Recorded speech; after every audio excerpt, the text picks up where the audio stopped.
Hi guys, ഞങ്ങളുടെ ചാനലിലേക്ക് സ്വാഗതം. ഞാനിന്നിവിടെ ഗുലാബ് ജാമുനാണ് ഉണ്ടാക്കാൻ പോകുന്നത്.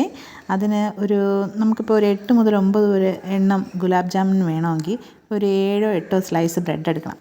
ആ ബ്രെഡ് എടുത്ത് ഈ സൈഡിലെ ഈ ബ്രൗൺ കളർ ഭാഗം ഉണ്ടല്ലോ, അതങ്ങ് കട്ട് ചെയ്ത് മാറ്റണേ.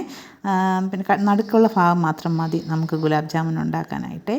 അതത്രയും നന്നായിട്ട് കട്ട് ചെയ്ത് മാറ്റിയതിന് ശേഷം അതിനെ നമുക്കൊന്ന് പിന്നെ 4ആയിട്ട് മുറിച്ചിട്ട് നമ്മുടെ മിക്സിയുടെ ജാറിൽ തന്നെ അത് എന്ത് ചെയ്യാം, പൊടിച്ച് എടുക്കാം.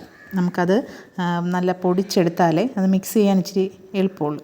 കൈ കൊണ്ട് പൊടിക്കുന്നതിനെക്കാട്ടിലും മിക്സിയുടെ ജാറിലിട്ട് പൊടിക്കുന്നതായിരിക്കും നല്ലതെങ്കിൽ അത്രയും പൊടിയായിട്ട് നമുക്ക് കിട്ടത്തുള്ളൂ.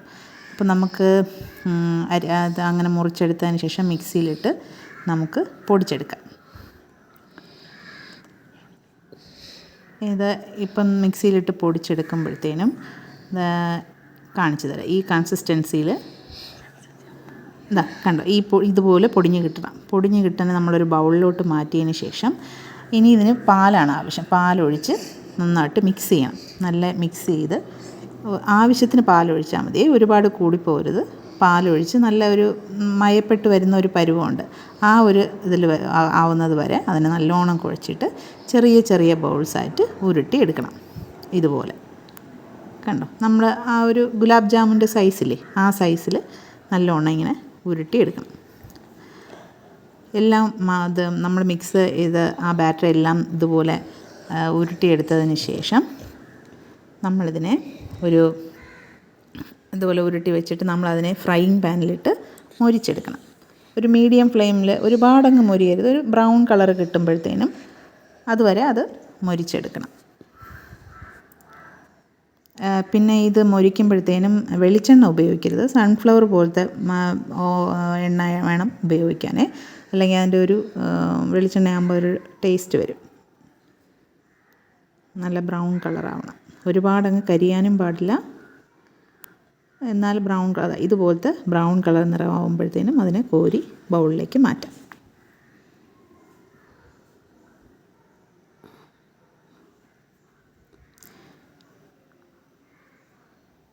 അത് മാറ്റിയതിന് ശേഷം ഇനി നമുക്ക് ആവശ്യം പഞ്ചസാര ലായനിയാണ്. അപ്പോൾ അതിന് നമ്മളൊരു ഇതുപോലെ മൊരിഞ്ഞ് വരും. ഇതിനെ ഇനി തണുക്കാൻ വേണ്ടി മാറ്റി വെച്ചിട്ട് ഒരു ബൗളെടുത്ത് അതിനകത്ത് പഞ്ചസാര, നമുക്ക് ഇതിപ്പോൾ ഇവിടെ ഞാൻ 4 മുതൽ 5 ടേബിൾ സ്പൂൺ വരെ പഞ്ചസാര ഇടാം. നമ്മുടെ മധുരത്തിന് ആവശ്യം, ഒരുപാട് നല്ല മധുരം വേണ്ടാത്തവർക്ക് കുറച്ച് പഞ്ചസാര മതി. പഞ്ചസാര ആവശ്യത്തിന് ചേർത്ത് നമ്മളൊരു ലായനി ഉണ്ടാക്കിയെടുക്കണം. അത് നമ്മുടെ ഈ വിരൽ വെച്ച് ചേർക്കുമ്പോഴത്തെ ഒട്ടുന്ന രീതിയിൽ, ഒരുപാടങ്ങ് തിക്നെസ് ആവണ്ട, ഒരു ലിക്വിഡ് പരുവത്തിൽ അങ്ങ് നല്ലോണം ഈ പഞ്ചസാര അലിയിച്ചെടുക്കണം, ചൂടാക്കി എടുക്കണം.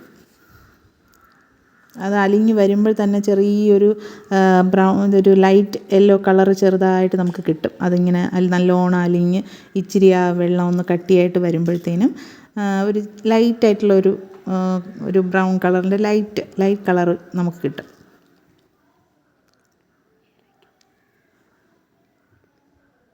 അതിലോട്ട് നമ്മൾ ഒരു ഫ്ലേവറിന് വേണ്ടി കുറച്ച് ഏലക്കയും കൂടി ചേർക്കണേ. ഇവിടെ പഞ്ചസാര ലായനി റെഡി ആയിട്ടുണ്ട്. നമ്മുടെ ഗുലാബ് ജാമുനും തണുത്ത് നന്നായിട്ട് ഇരിപ്പുണ്ട്. പിന്നെ അതിനുശേഷം ഈ ഗുലാബ് ജാമിലോട്ട് നമ്മൾ ഈ പഞ്ചസാര ലായനി ഒഴിച്ചു കൊടുക്കണം.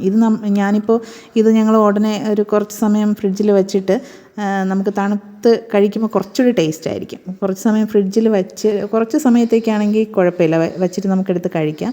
നമ്മൾ ലോങ് ആയിട്ട് വെച്ചിരിക്കുന്നെങ്കിൽ ഈ പഞ്ചസാര ലായനിയിലോട്ട് കുറച്ച് നാരങ്ങ നീരൂടി ചേർത്ത ഈ ലായനി ഉണ്ടല്ലോ, അതൊന്ന് കട്ട പിടിക്കാതിരിക്കും.